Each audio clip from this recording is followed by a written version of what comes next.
The invitation. Life arrives the way weather arrives, without negotiation. One morning, the sky is eggshell blue, the next it is a lid of iron, pushing down on the rooftops. Somewhere between those two dawns, you will lose a job, bury a parent, hear the words "it's malignant," or wake to the quiet ache of realizing you no longer recognize the person sleeping beside you.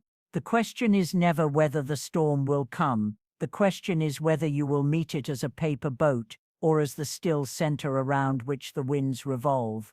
Buddhism offers no insurance policy. Instead, it offers architecture. 6 habits that, assembled plank by plank, turn you into the eye of every storm. They are not heroic. They are almost insultingly ordinary. Breathing, noticing, letting go, sweeping the floor, speaking kindly to yourself. Before coffee, practiced daily, they become a kind of spiritual cartilage, invisible, flexible, and stronger than bone. I but one. Learn to sit with pain without fleeing. Pain is the first and most faithful teacher we are given. It arrives before language, before memory, before the stories we weave to explain why the world hurts. And yet most of us become experts at fleeing it. We scroll, we binge, we chase the next dopamine spike. We schedule ourselves into breathless calendars so that grief has no room to sit down. The flight from pain is so normalized that stillness feels like laziness, and a quiet afternoon can be mistaken for depression. Begin small. Place one hand on the heart, one on the belly. Breathe as if you are warming your own palms.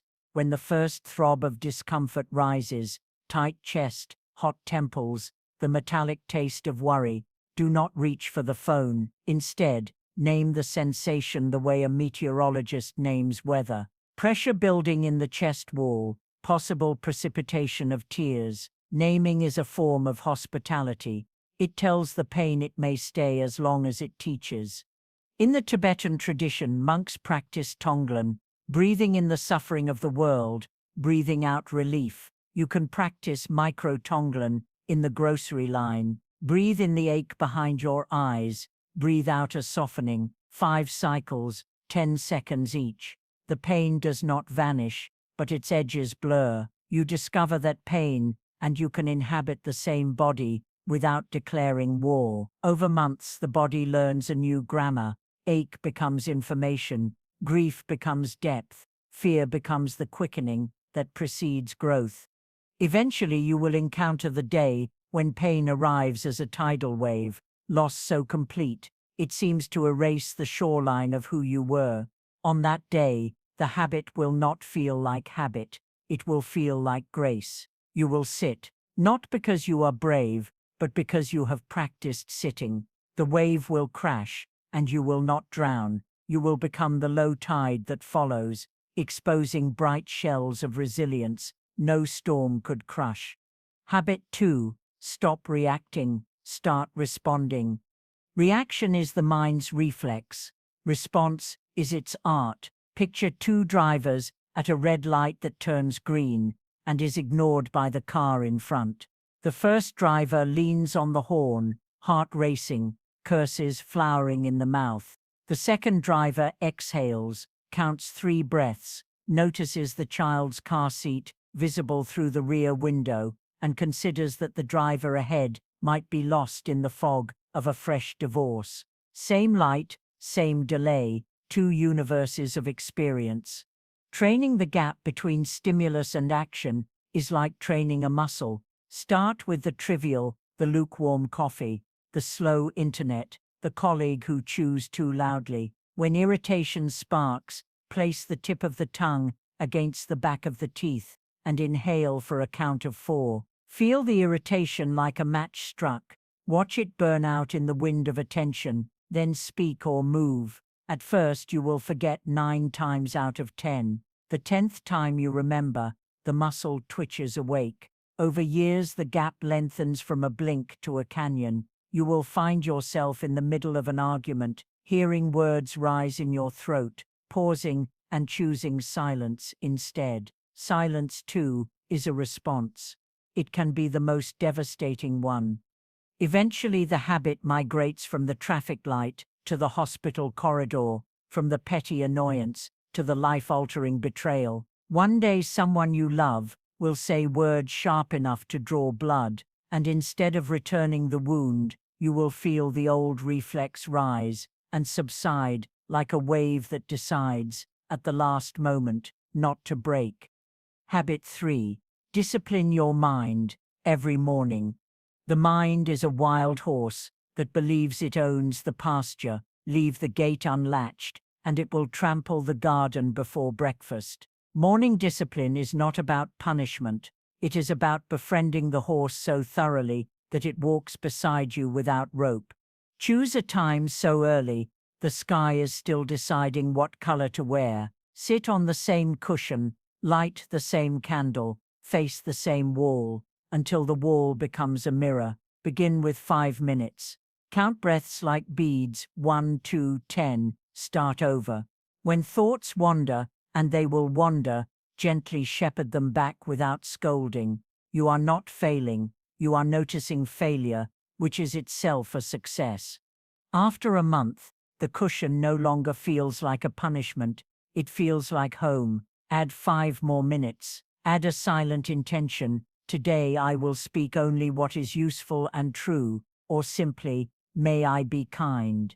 The words are less important than the sincerity with which you offer them. Over time, the practice leaks into the rest of the day. You will catch yourself reaching for the phone, remember the morning's stillness, and set the phone back down. You will notice irritation rising in traffic and recall the quiet breaths you took before dawn, and the irritation will evaporate like dew. One winter the heat will fail, the children will be sick, the deadline will loom, and you will sit anyway, wrapped in blankets, counting frosty breaths. The mind will present every reason to skip the practice. It is too cold, too late, too hard. Sit anyway. On that morning, you will learn the secret. Discipline is not a chain. It is the key that unlocks the chain. Habit 4. Let go of things you cannot control. Control is the mind's favorite illusion, a magician's scarf that seems endless until the moment you realize you are pulling nothing but air. We believe we can control our reputation, our children's happiness, the stock market, the weather of another person's affection. The list is comically long, and every item on it is a hook in the heart. Practice letting go in small, repeatable ways. Stand in the shower and notice the exact temperature you prefer, then deliberately turn the dial 1 degree colder. Feel the body protest, feel the mind bargain, and then feel the moment when the skin simply adapts. That is the entire teaching in miniature. Later, when a friend cancels plans you had been anticipating, notice the clench of disappointment, breathe into it, and watch it loosen. Each release is a rehearsal for the larger relinquishments, aging parents, relationships that drift, dreams that dissolve. Letting go is not passive, it is active trust. It is the farmer who plants seeds and then sleeps, trusting the dark earth to do what it has always done. It is the sailor who adjusts the sail to the wind rather than cursing the wind. One day you will stand at the bedside of someone you love, watching the heart monitor slow, and you will recognize the ultimate uncontrollable. In that moment, the habit will not feel like philosophy, it will feel like mercy. You will place your hand on theirs, whisper thank you, and let them go, knowing that love was never about clutching. Habit 5. Be ruthless with your environment. Ruthless sounds violent, but it can be tender. It is the discernment of a gardener who pulls weeds, not because she hates them, but because she loves the roses. Begin with the physical. Open a drawer and notice how the objects inside make you feel. The broken pen, the expired coupons, the gift from someone you no longer speak to. Each item carries a microdose of emotion. Thank it, recycle it, release it. The drawer now closes with a satisfying click, and your nervous system exhales. Extend the discernment to the digital. Unfollow accounts that leave you feeling insufficient. Delete apps that harvest your attention like strip miners. Curate the information you consume, the way a chef curates ingredients, fresh, nourishing, seasonal. Finally, extend it to the human. This is the hardest part, because people are not objects to be discarded, but time is finite, and energy is sacred. You can love someone and still limit their access to your innermost circle. You can offer compassion from a distance that protects your own well-being. Ruthlessness here is simply clarity, wearing work gloves. 1 year into this habit, you will walk into your home and notice that every object has earned its place. Every book wants to be read. Every plant leans toward the light you have provided.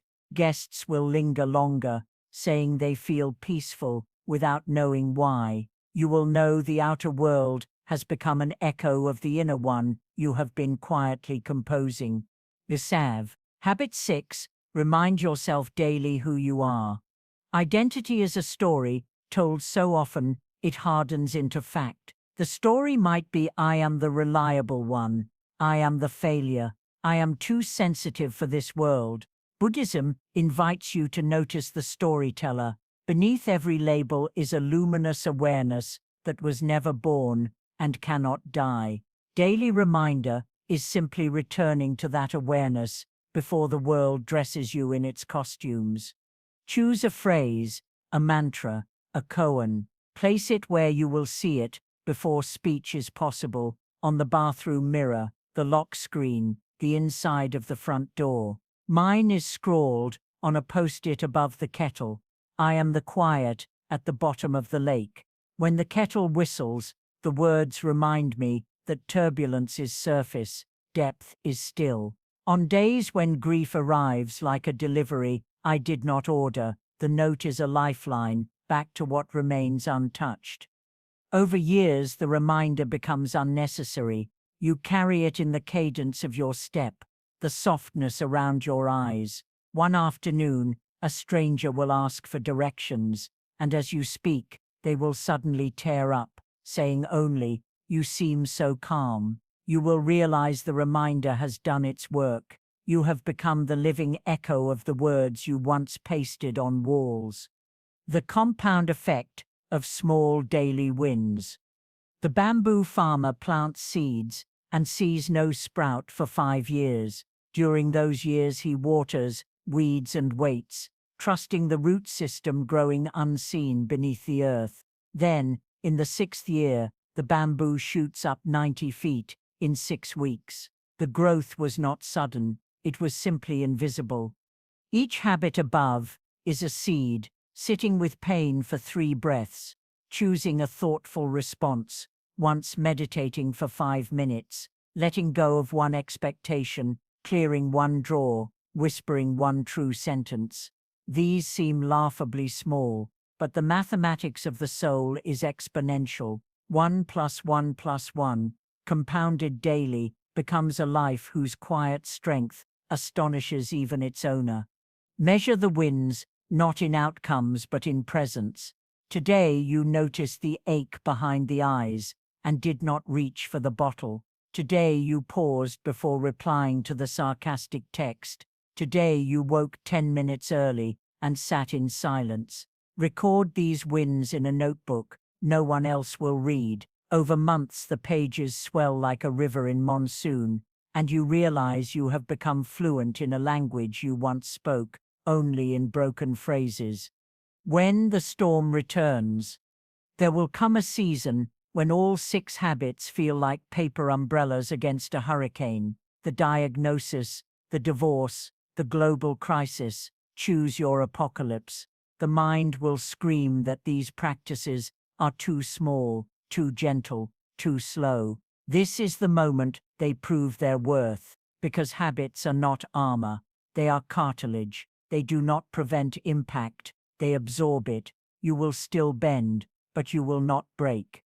One woman who practiced these habits lost her home to fire. She stood in the ashes and noticed, with mild surprise, that her first thought was gratitude. she was alive, her children were safe, and she could still breathe. That thought did not erase the loss, but it kept the loss from erasing her. She rebuilt, brick by brick, and later said the fire had been a mirror, showing her the house she had already built inside herself. The quiet revolution. Mastering the mind is not a dramatic affair.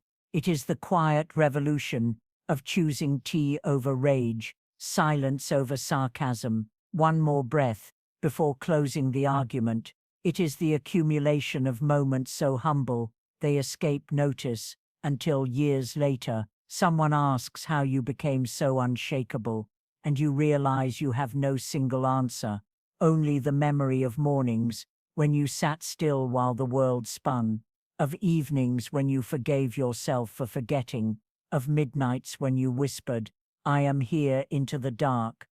There is a final image worth carrying. The eye of the storm is not empty, it is full of sky. Practice these 6 habits, and you will discover that the center of every storm is not a void, but a spaciousness large enough to hold grief and joy, failure and triumph, the entire weather of being human. Stand there, let the winds revolve around you. They will howl, they will rage, they will exhaust themselves. When they pass, you will still be standing, quietly rooted, a living invitation to every passerby. Come closer, the center is wide enough for us all. XI, the architecture of stillness, a deeper blueprint. One sit with pain without fleeing, the inner observatory. Imagine pain as a visitor who arrives soaked from rain and trembling with stories no one else will hear. Most of us bolt the door or offer it a shot of whiskey and hope it passes out on the couch. The first habit teaches us to usher pain into the kitchen, pour it tea, and listen until the cup is empty.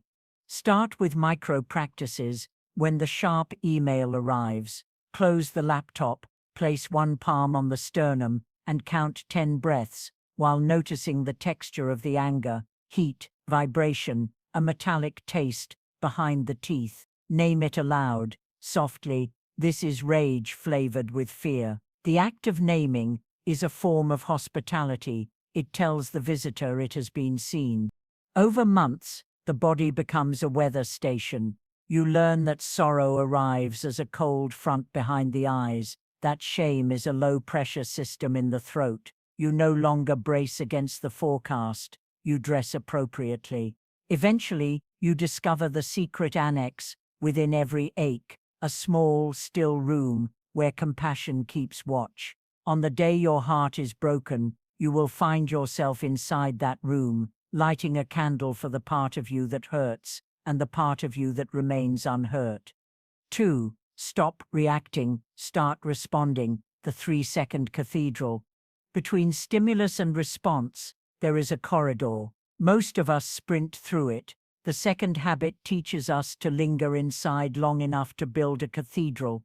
Begin by inserting a tactile pause. Whenever irritation flares, press the thumb and forefinger together and feel the ridge of the fingerprint. This is the keystone of the cathedral. While the fingers touch, ask 3 silent questions. Where is this emotion located in my body? What story am I telling myself about this moment? What response would honor my deepest values? The questions act as flying buttresses. They distribute the weight of impulse, so the structure does not collapse into reaction.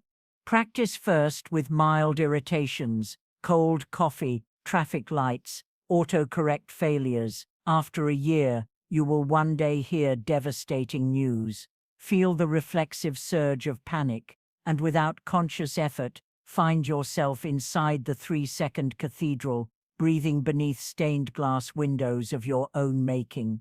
3. Discipline the mind every morning. Dawn cartography. The third habit is cartography. Each morning, you redraw the map of who you intend to be before the world scribbles on it. Create a ritual so small, it feels almost foolish. Light a candle, place a pebble beside it, and speak one sentence that begins with "Today I will." The sentence should be specific enough to guide action, yet spacious enough to allow serendipity. Today I will notice the color green with gratitude. The candle is the lighthouse, the pebble is the anchor. When the day grows chaotic, the sight of any green leaf will tug you back to that morning intention.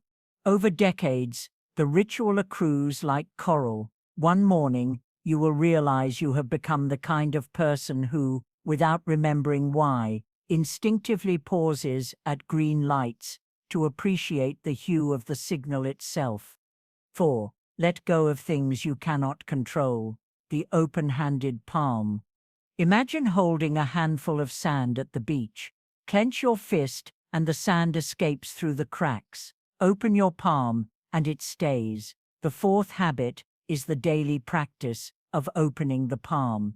Start with physical rehearsals. Each time you wash your hands, notice the moment when water slips between your fingers. Whisper, "I release what I cannot hold." The gesture is small, but the nervous system registers it. Later, when the promotion goes to someone else, the body remembers the sensation of water leaving and does not panic.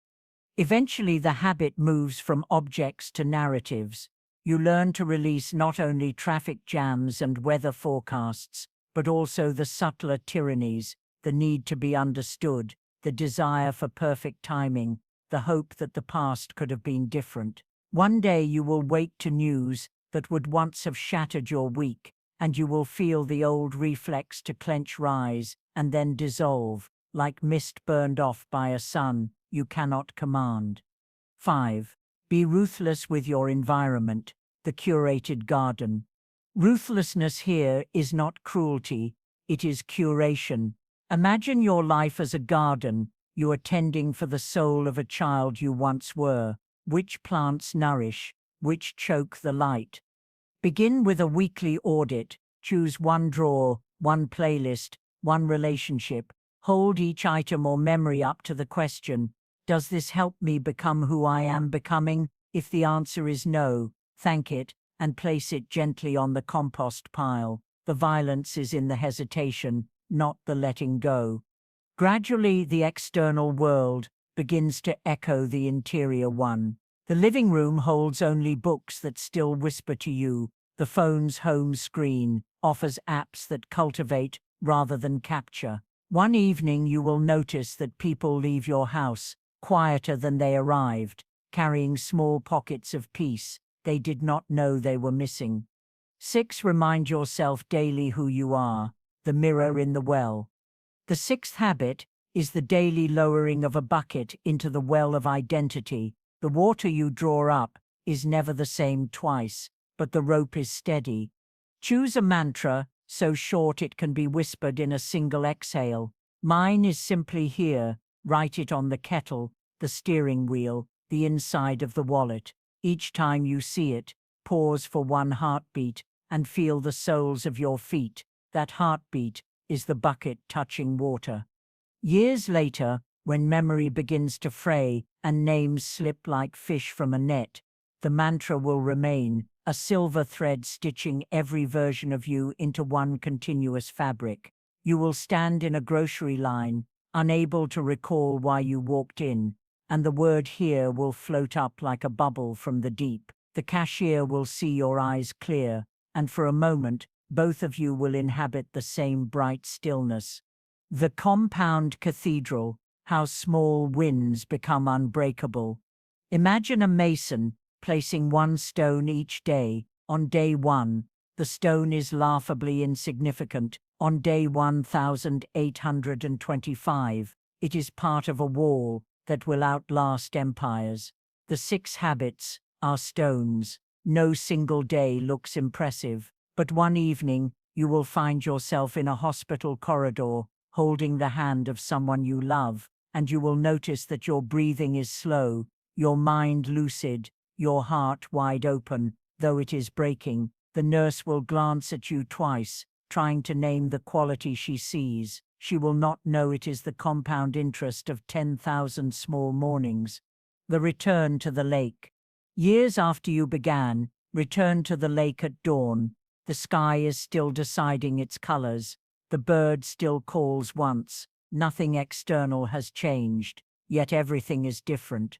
The water now reflects a face that has learned to sit with its own storms, to respond rather than react, to release what it never truly held. The face is softer because it no longer pretends to be armor. It is more luminous because it has learned to let pain pass through it, like light through stained glass, fragmented, transformed, made beautiful. This is what unbreakable looks like, not granite, but bamboo, not the absence of wind, but the ability to bend and rise again. The habits are not shields, they are roots invisible beneath the earth, drinking from every storm, holding the world steady in ways the world may never notice. Walk home, the day will test you again tomorrow, but now you know how to build the cathedral in the 3-second corridor, how to open the palm that holds the sand, how to lower the bucket into the well and drink the water that has always been yours. And when the next storm comes, because it will come, you will stand at its center, quietly rooted, the eye through which the world sees its own possibility for peace.